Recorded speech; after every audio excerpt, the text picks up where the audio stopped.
Заврши посетата на Меркел. Каменос ја повлекува одлуката да ја напушти владата. Германската канцеларка замина од Грција веднаш по средбата со лидерот на опозицијата.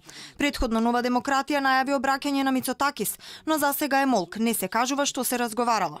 Меркел вчера кажа дека на Мицотакис ќе му ги пренесе пораките за преспанскиот договор, иако не верувала дека ќе има влијание. Од неа се очекуваше да изврши притисок за тој да се согласи барем за приемот на Македонија во НАТО. Во меѓувреме Каменос си ги брои пратениците. За сега само се знае дека од неговите 7 пратеници тројца ќе застанат на страната на Ципрас. Откако во изминатите 2 дена имаше неколку различни изјави, а денеска се очекуваше да ја напушти владата, по состанокот со пратеничката група се огласи преку неговиот официјален Твитер профил. Единствената наша разлика во коалицијската влада е името на Македонија. Останатите работи се решаваат парламентарно. Прашање за доверба не постои, освен ако тоа се поврзе со договорот од Преспа, каде ќе се донесат одлуки од органите на независни Грци и ќе го известам премиерот. Каменос денеска го откаже и состанокот со премиерот.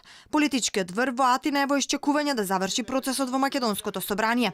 Ратификацијата на договорот од Преспа во Грција ќе започне веднаш по завршувањето на уставните измени, а протоколот за НАТО ќе биде ратификуван подоцна од технички причини.